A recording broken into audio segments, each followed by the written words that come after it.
Good morning, good afternoon, wherever you may be. This video is just about footwear and foot care. Quite a lot of the questions I've been asked are about footwear, so I thought I'd do a short video just about that subject.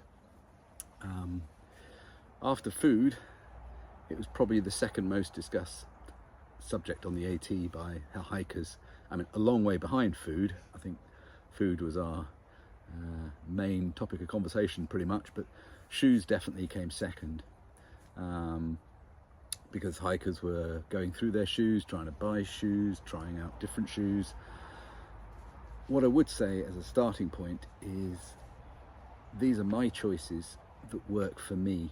It won't necessarily work for other people, and what was pretty clear with some of the purchases, some of the choices made by hikers, the shoes only lasted 100 miles. Some of them lasted 200 miles, some of them lasted 800 miles. And also some people walked in shoes that were falling off and they had tape around them and all sorts of things. It's a very individual subject. So the first point to make is it's your choice. On the question of footwear, I used effectively 4 pairs of shoes to hike the Appalachian Trail. I arrived with a pair that had already done about 600 miles on them, so I used those for about 100 miles and swapped them over in Franklin, North Carolina. I brought a spare new pair of shoes with me when I came out, and I posted them to Chica and Sunsets in Franklin, and so when I arrived I had a spare pair of shoes there and I threw away my first pair of shoes. That second pair lasted me all the way until Daleville, Virginia, so really North Carolina, Tennessee and Virginia, and they did about 620 miles, and I've been into quite a lot of outfitters along the way whenever we stopped at a town just to see what they had, and what was pretty clear is they didn't have the make and model of the shoe I had. So when I got to Daleville and we'd went into an outfitters to look for something else, I realized they had them, so I bought them, even though probably I could have got another 150 miles out of the pair I had on. After that, the next pair of shoes I got was actually in Kent, in Connecticut, and they were sent by the outfitter in Daleville, Outdoor Trails, to the post office in Kent. The transaction was all conducted online. I'd talked to them before I left and they said, yes, do it, just email us, we can do it. And there was an email conversation, which took me a few days to do because I didn't always have mobile reception out in the hills. But that was at mile 1474. So I did 744 miles in effectively my second pair of shoes. So that was the balance of Virginia, West Virginia, Pennsylvania, Maryland, New Jersey, New York, and part of Connecticut. The next time I got a pair of shoes was actually in Bethel in Maine. I think Bethel is in Maine, I think it's right at the beginning of Maine. My Salomon shoes that I got in Daleville that were sent to Kent didn't really last through Maine and Vermont and New Hampshire, and they were looking pretty sorry. I knew I had to get another pair of shoes, so in Bethel I went into an outfitters in there. Again, what became more obvious the more sort of north you went, that there were more ski resorts, and a lot of the outfitters had a lot of ski type equipment. They didn't really have as much trail type equipment, so I ended up buying a pair of shoes in Bethel, and they lasted me the final 270 miles to Katahdin. Why did I choose the type of shoe I've chosen? I've spent 5 to 10 years trying all sorts of brands and makes of shoe. Not all makes and brands that you can get in Europe or in the US you can necessarily get in the UK, either at the time I was buying or even now. So the internet has made it slightly easier, in that once you find a shoe that you like, you can buy it Certainly in Europe you can buy it internationally, buy it in Germany or in Belgium or something, and they'll ship it to the UK. But in that sort of 5-10 year period, almost every pair I tried gave me some sort of issue. And in fact one pair that was really good, they never made it again, so that was a bit annoying. But I quickly worked out that I didn't like boots. For whatever reason, my ankles just don't seem to work with boots. I also have slightly wider feet, so I always buy a size too big. Part of the sort of 80 folklore is that you potentially are going to have to buy shoe sizes a size or 2 sizes bigger than you would normally as your feet flatten out and get bigger. Well, as I sort of walk 1,500 miles a year anyway, my feet have always been fairly flat. Didn't really apply to me. So, you know, every day I do a 50-60 minute loop near my home. So I didn't buy shoes that are of a bigger size. Now the actual shoes themselves, this is the current pair that I got on the way home. These are Salomon X Ultra 04. These are a wide. Why do I like them? Well, they don't give me blisters for a start. I quite like this single pull for the laces. You don't have to do laces. And one of the things that I found that most people didn't realise was that the actual Salomon logo on the top sits on a little pouch that you can push the lace end into. Yeah, so I use Salomons. So a pair I brought out with me were Salomons. The pair I bought in Daleville were Salomons. The only difference is this particular pair are Gore-Tex, and the US version isn't Gore-Tex. So then when I ordered a version from the people in Daleville, I ordered a Gore-Tex version. And then when I got to Bethel and I couldn't find them, I got a pair of Merrills, which if you look at the tread on the bottom, going through Maine, absolutely no issue whatsoever. I'm not a great fan of laces. They were absolutely fine. I used Merrills 4 or 5 years ago, so as it was the only brand I recognised, that is why I bought them. So that's shoes. Having settled upon my shoe choice, the Salomon X Ultra 04, a wide fit, the next bit of my sort of journey of looking after my feet were socks. Certainly there's a drawer in my house that's got an awful lot of socks in it, and I've tried all sorts of brands and all sorts of styles, and eventually I decided that I would spend the money to buy a pair of darn tough socks.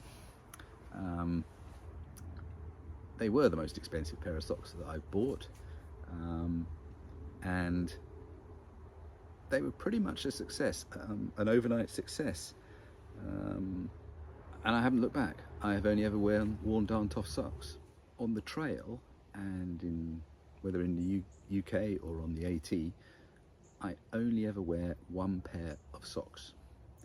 I don't wear any toe socks in Gingy or whatever other brands there are. I don't tape my feet. I just wear one pair of socks, these darn tough, and keep repeating with the same style and make of shoe. The actual socks themselves, every evening I would take the socks off and I'd put them between my sleeping pad and the tent floor, and they would be squashed overnight. In the morning I'd put them on. Only a couple of mornings were they ever damp, wet. Otherwise they're absolutely fine. I did take advantage of the Darn Tough Sock Exchange in Duncannon to get myself a new pair of socks. The ones they were left with had done sort of over 2,000 miles, and so the socks, and this is the pair that I'm currently using, yeah, they've done another 1,000 miles or so. The next subject is foot care, and in chatting to other people on the trail, I started from a different viewpoint from them, in that my brain tells me that your feet are going to get wet, your feet are going to get sweaty, you are going to get abrasions and hard skin and potentially blisters and things like that. So accept that fact and then use socks and shoes that minimize that for you. But also on the trail, I tried to skirt around as much standing water, puddles, mud as I could, because I was trying to keep my feet as dry as I could for as long as I could. I accepted that they will get wet, and obviously with river crossings I tended to take my shoes off, and in Maine I had some Crocs that I used, and otherwise I just went barefoot. I tried to keep my feet as dry as I could for as long as I could. For foot care, I'll split it into sort of 3 zones of the day. So during the day, when I stopped for something to eat, or we stopped for a shortish period getting water, then I would undo my laces. Now obviously on the Salomons, it is very easy to undo the laces. You just pull them out, pull out the lace, and bang, it's undone. And to do them up is fairly quick. All that did was just release the pressure on my foot inside the shoe. Some of the time I took my shoes off, and some of the time I took my socks off to air my feet. Generally I did that if I felt my feet were wet, because we'd gone through a part of Vermont or somewhere where my feet were wet. Now obviously if it's raining all day, I'm not taking my shoes and socks off. But generally during the day, the only thing I did was release the tension on my shoes, sometimes take them off, sometimes take my socks off. My evening routine was pretty much the same every time. Sorry, that's a Spitfire. We have a show coming up in a week or so, so it's a Spitfire practicing. My evening routine was pretty much the same every single time. I don't have camp shoes. I did carry Crocs just for the section in Maine. They were in my bounce box the whole time, so I didn't carry them with me. I've never had camp shoes. Partly it's just a choice to do with carrying extra weight, but also didn't really need them. All I ever did in camp was just release my laces, and my shoes were not as tight. So the evening routine, I'd be in my tent, I take my socks off, they're underneath my sleeping pad. I then cleaned my feet with a baby wipe or wet wipe, or whatever you want to call them. Just cleaned the dirt off them. Now obviously that brings out another issue about buying them, and it's quite difficult to buy a pack that's got 20 in it when supermarkets want to sell you a pack with 500 or 250, but you can buy travel packs.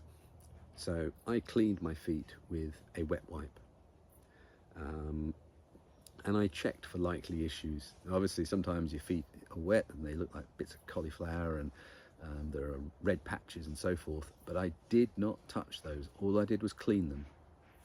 I don't wear socks at night so that my feet can dry, and that's for me a key point, so that my feet can dry overnight.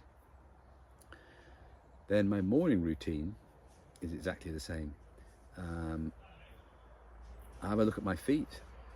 If I can remember where the red patches were, I look at those. If they need any attention, I only ever used leuko tape, and I would do it as soon as possible. I wouldn't wait for a blister to develop. I've learnt this through hard experience. As soon as you think there's a place that might develop a blister, cover it in leuko tape, and after 1 or 2 days it'll be absolutely fine, or it is for me. And then I just put my socks on and away you go. Now I used leuko tape on my feet, and I didn't carry a big roll of leuko tape with me. What I did is I have this paper that actually had dot matrix labels on it, and I put strips of leuko tape which I could then fold up. This weighs a couple of grams. I'd have loads of this bits of paper in my bounce box, and I would have, I think 5 of these generally is what I started with, and that is more than enough to deal with the issues I had with my feet. So that's how I carried my leuko tape. So my experience on the AT, I already started the AT with hard skin on my feet because I walk a lot, so I'm different to a number of people who don't do a lot of hiking, but I had no blisters throughout the whole AT, none at all. There were multiple times where I had red areas where a blister could develop, and I used leuko tape over the top of that, and within a day or 2 days that was all cleared up. About 600 miles into the AT, I began to lose feeling in my big toes, and a month or so after the end of the AT, I can feel in one big toe and big toe on my right foot. It's still a bit tingly, but that will come back.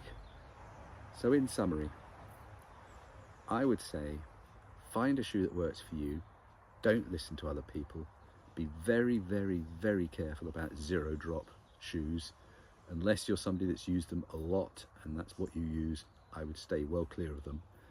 But setting that point aside, whatever shoe, whether it's a trail runner, whether it's a walking boot, whatever you find that works for you, stick with it. That will be the one to use. In terms of socks and whether you use 2 pairs or you use toe socks and a pair of socks, if it works for you, that's fine. That's all you should do. Ignore what everyone else does. And then for foot care, what works for me is I clean them in the evening and I look at them in the morning. And that's it. So thank you for watching this video. I have one more video. It's a Q&A video of all the other questions people asked, which I can give some more slightly rapid fire answers to. Thank you.